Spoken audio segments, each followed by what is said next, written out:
Hello people and welcome to yet another episode of Sandmans Tackle Time. First of all, I would like to open up by offering you my sincere apologies for making you all wait far too long for another video. I'll explain myself. The reason why we never done another video is I've got bits and bobs going on in my personal life with the family, this, that and the other. We lost our video editor. He decided to go his own way and do his own thing, which is a bit unfortunate, but that's another story. So we've just bits and bobs just going on in life in general and stuff like that. So I didn't really feel compelled to didn't have the up and go, if you like, to do a video. Then we had the bombshell heroes. We lost Terry Carroll from Ziplex. You all know what I think of Ziplex, and I was devastated, absolutely devastated.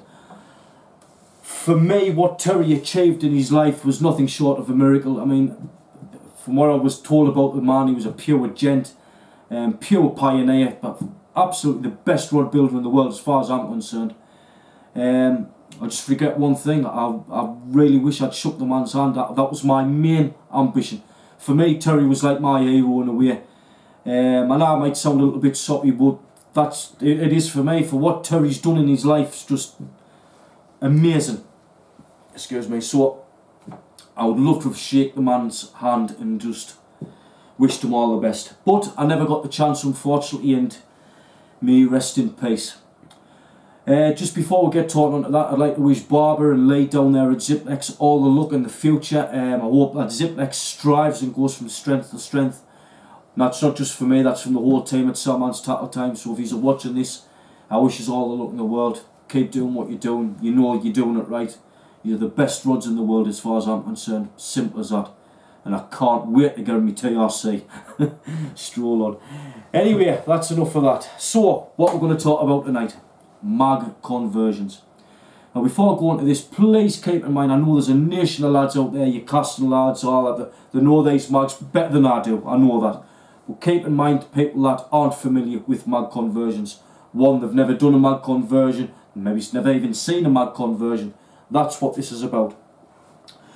So, for those that's been following Sandmans Tackle Time, you've probably gathered that there's been a few new additions to the family, i.e. rails.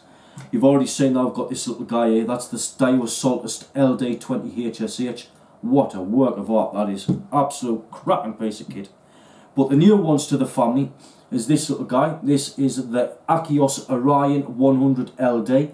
Little palm size multiplier there. Originally, if I've got my story right, built for a boat. But mag conversion, this, that and the other. Absolutely fine. Haven't quite casted it yet, believe it or not, if truth be known. But we've magged it up, it's ready to go, so we'll be doing a little bit of a video on that one. Another addition to the family is this big guy. This is one of my... Oh, this is just amazing, this. Absolutely amazing. Went down Andy Rutherford's there, down on Roker Avenue. After a very good friend had loaned me one of these for a few days to see if I liked it, this, that and the other. This is the Daiwa Saltiga LD 32 speed. There's the gearbox on the side there.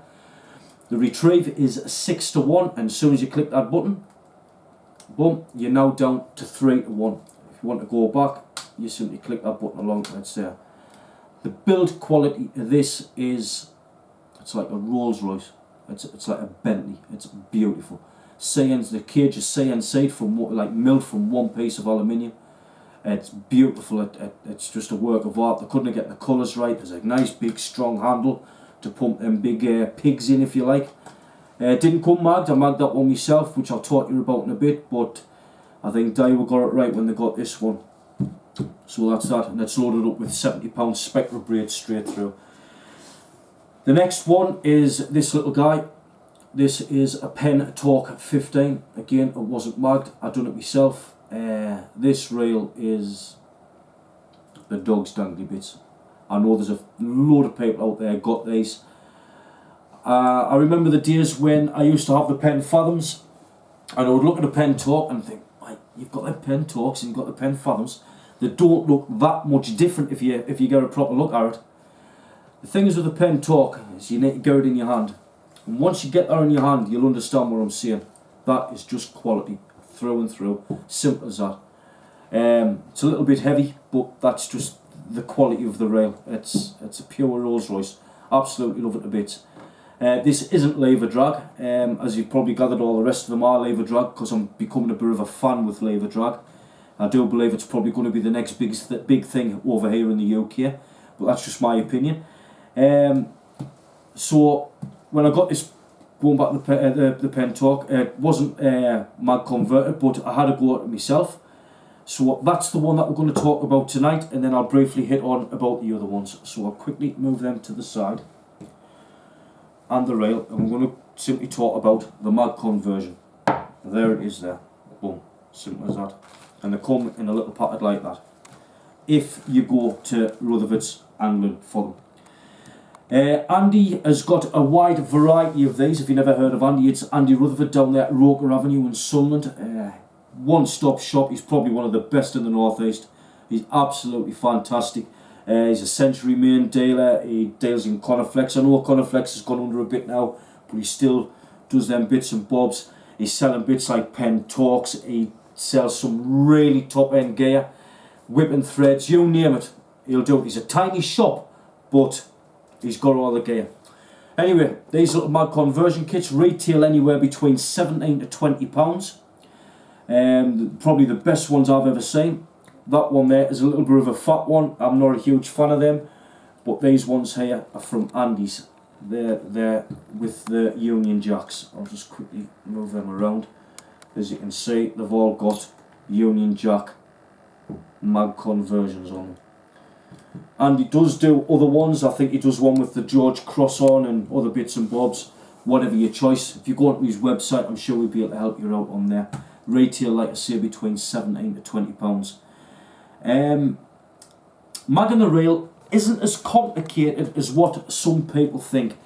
I was a little bit daunted by it a while back when I first heard about mag conversions. I was thinking, well, they say it's easy to do, it looks pretty straightforward, but at the end of the day, have you got the bottle to put a drill bit through the side of a £400 reel? I know I haven't. So I always seem to shy away from it. Then got to meet a couple of lads and have a little bit chit chat and this, that and the other, and really did learn. It's not really too bad at all. But I'm not a huge fan, as I've just said, of drilling holes through the side of a £400 rail. Even if it was a pen fathom, £130 for a pen fathom or whatever, or a pen 6.5, about 6.5, anything. I'm not a huge fan of drilling the holes in. So how do you get around it? The ratchet. How many people out there actually use the ratchet? Yes, granted, you might get the odd one where the torque fishing, or you want to put the line through your rings and they might use it from them, but a lot of lads in our club, and from what I say, they just don't use the ratchet. It's just, I don't use it. So I do believe there'll be the odd few out there that will, but in general I don't think people do. So, if you don't use it, then why not simply remove it? There is the ratchet. That ratchet there, believe it or not, is out of that little guy there, this Akios Orion. There's the other part of it. I simply took off the side plate, the one part spool. I took them apart. I gently removed the ratchet, this, that and the other. That there can go into a nice little plastic bag and it can sit there for a rainy day. So if it ever need be, I want to put the rail back to its original condition. I haven't got no 5mm or 8mm holes drilled in the side of the rail. I simply take out the mag conversion, put the ratchet back in. That's it, it's back to its original condition. Gets a big thumbs up from me. When I come to the pen torque, and I was doing that, I'll quickly take off this side plate. One thing I had to do was I had to take off the ratchet strap off that. The ratchet strap. Right, we'll just remove them there, and we'll take that off the side. Now the reason I'm using the pen torque for photographic purposes, it's a lot easier. Now here you can see, there's the mag right there. Screwdriver stuck with. And this here was the original ratchet. And it had bits and bobs going around here. And all I've done is just simply removed what was there and across there. And that now has freed up this area here. So all I can do is I shall strip down this mag conversion so you can see what it consists of. If you look very carefully, there's a little grub screw in the side of the knobbly bit of the mag. Unloosen that, and then that simply unscrews. You know there. That part of the mag conversion kit there, if I go into this little bag, there it is there.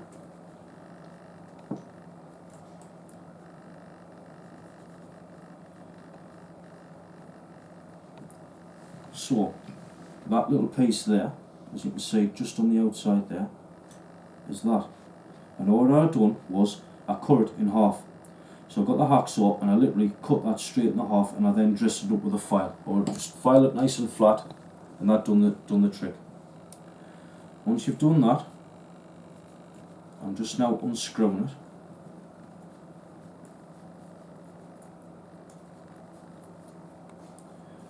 As you can see, there's your spring, and that's it, it drops out. Now we've got that little bit. All what that little bit is, if I can take this off here.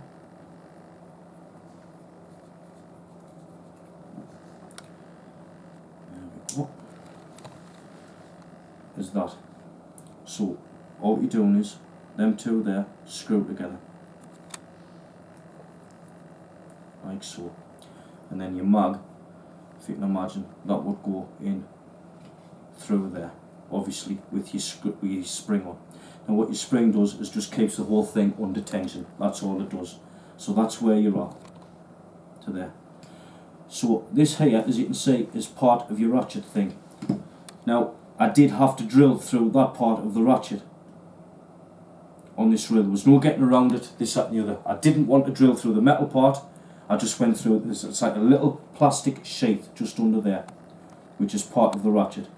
So I went onto a website on the internet. I'm sure it was Mike's Reels, don't quote us on that, it was something like that.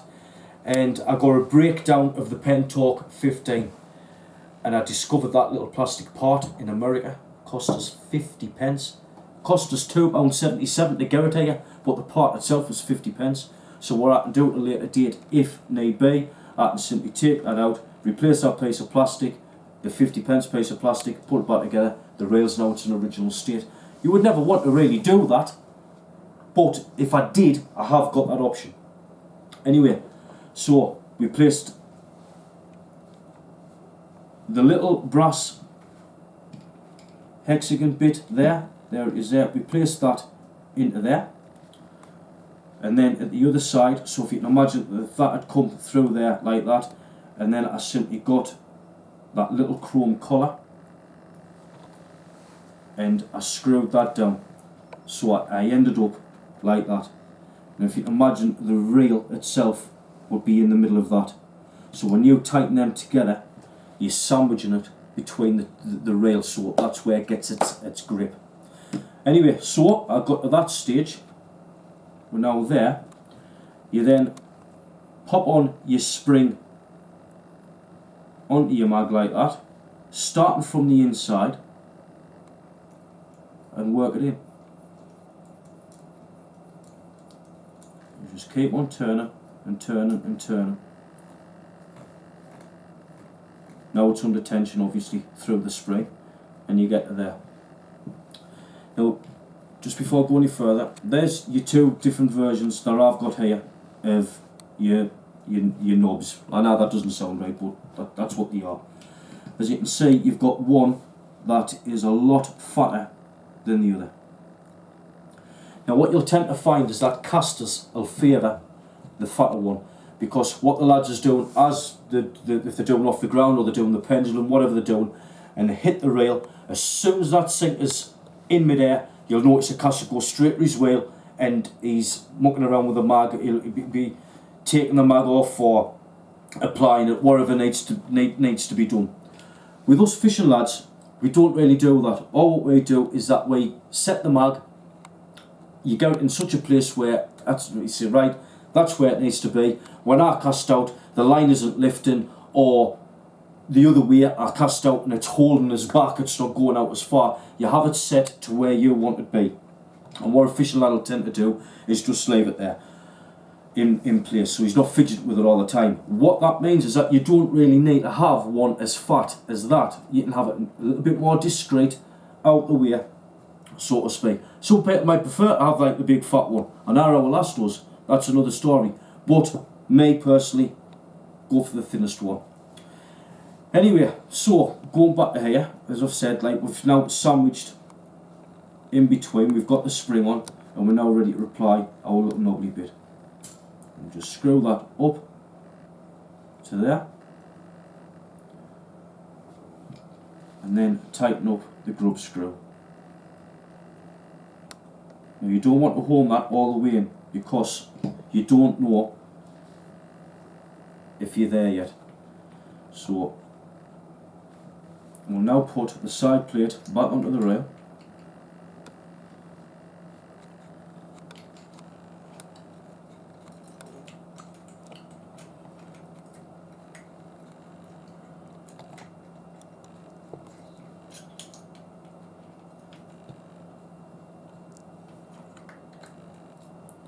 There we go.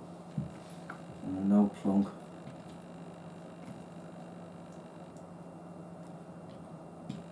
one of the screws onto the side. When you buy these reels, they come with these poxy little Allen keys, which for me, I mean, they do the job, they remove the side plate, but if you go to the pound shop, you can pick up a set of these for £1 and they make life a hell of a lot easier. So what we can do is we'll just put a couple of the screws back in for the time being.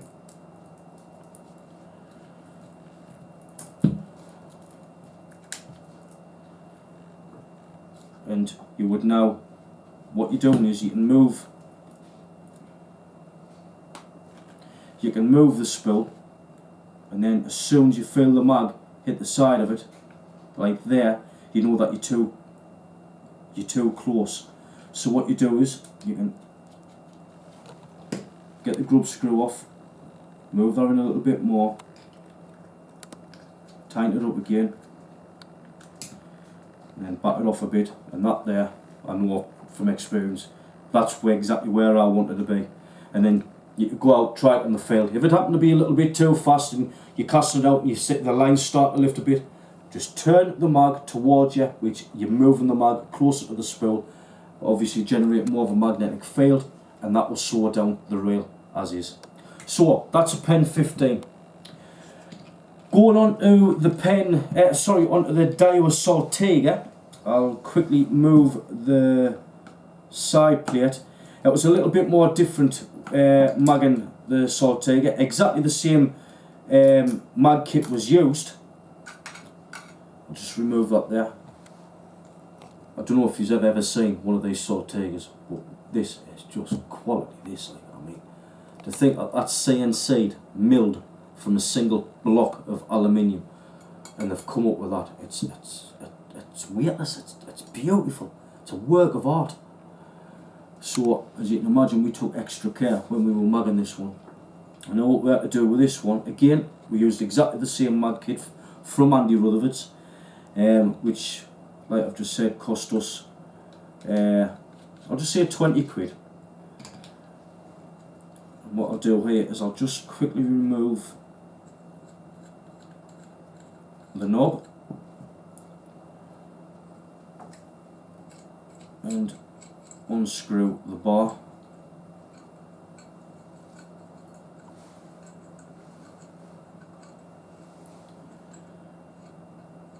And then I'll quickly talk you through what we've done here. Again, I don't want to sound like a stuck record. There's no way on earth I was going to take a 5mm or 8mm drill bit to this baby. Not a hope in hell. I would rather stick pins in my eyes than do anything like that. So I went to a good mate of mine, Ian Lawson, known throughout the casting world as Lasher Lawson. Very good friend of mine, really good lad, heart of gold. And I told him the predicament I was in. I said, I've got a Daiwa Saltiga. which I might add, I think it'd be wise to mention that prior to us magging this did come with 4 brake blocks. I put all 4 brake blocks in. As you can see, I loaded it up with £70 Spectra braid. It was brand new braid when I put it on, and I thought it would be absolutely fine. And this is what happens to a dynamite tip ring when it goes wrong.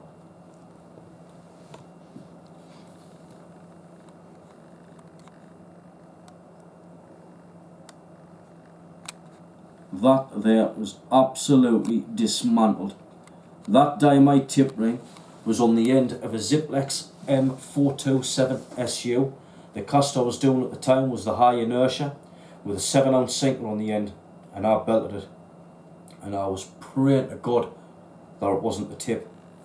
Fortunately, it wasn't. The tip ring took the brunt of it. I learnt a valuable lesson on that. It's not a case of braid, it's not a case of that at all. What was at fault was the rail was running far too fast, and that was with the 4 brake blocks that it come with.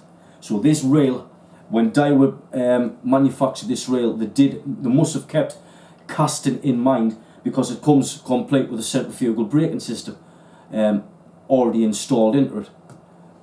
Why? God knows, because it just doesn't suffice. It doesn't do the job. Like I say, I had 4 brake blocks into it, wham, and it just went, and it was a mess, which was a bit of a shame. So we cut the braid off. I do believe it would have done exactly the same with mono. There was no headwind, nothing. It was a lovely day. So we cut the braid off, and then we said there was only one thing for it, and that was to mag it, which is what I did. So going back onto it, the reason I hear onto that is that there was a couple of lads that asked us, saying that they were going to go out and buy a Saltiga 30. Do you need to mag them, or will the centrifugal braking system suffice? I hope I've answered your question, lads. No, it doesn't suffice. Get it magged. Pay the few quid, get it done. Yeah, it'll be the best thing that you've done. Again, right, go back to the rail. I said I don't want to drill the hole, so what we did was we got a piece of aluminium, we milled it to fit inside of the ratchet hole. We then drilled it and tapped it with a 5mm drill bit, and we tapped it out.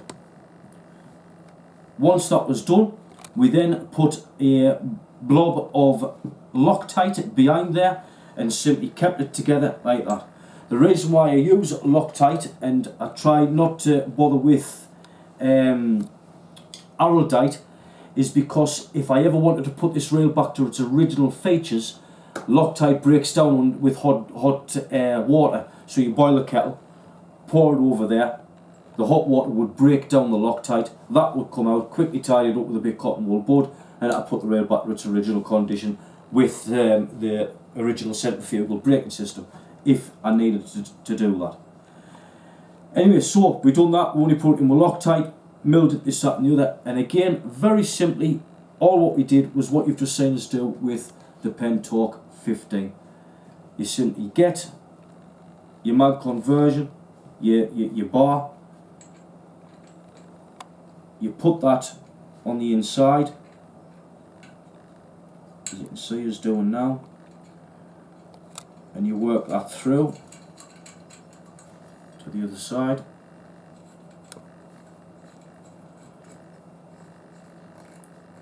That works to there. Now I'll put that to one side. One thing that you did see us use on the Pen Torque 15 was this little part of the original mag conversion kit. If you remember going back onto the Pen Torque, we actually used this bit and you had the rail sandwiched in between the two. So when you put them together like that, you screw them together, you had the rail in there, which was put the whole thing there. The reason why we didn't use that is because you need to drill an 8mm hole in the side of the rail. So even if I was to go through the ratchet hole here, that was sitting around 5mm I believe, I would have had to have bored it out to 8mm, meaning I would have been altering the rail. I didn't want to do anything like that. So all we did was we done away with that, and we simply milled our one. Now, if you haven't got a lathe or a milling machine at hand and stuff like that, and all you've got is a drill, then you can do it, but you will alter the side of the rail if you use this mag conversion kit that I'm using. And what you do is, that's 8mm. So what you would do is, you would drill that out to 8mm. You would then put that in situ, where you would have that sticking out. I'm trying to so my fingers don't get in the way. You would have that sticking out of there. You would then, if you can imagine that being in situ, if I get that.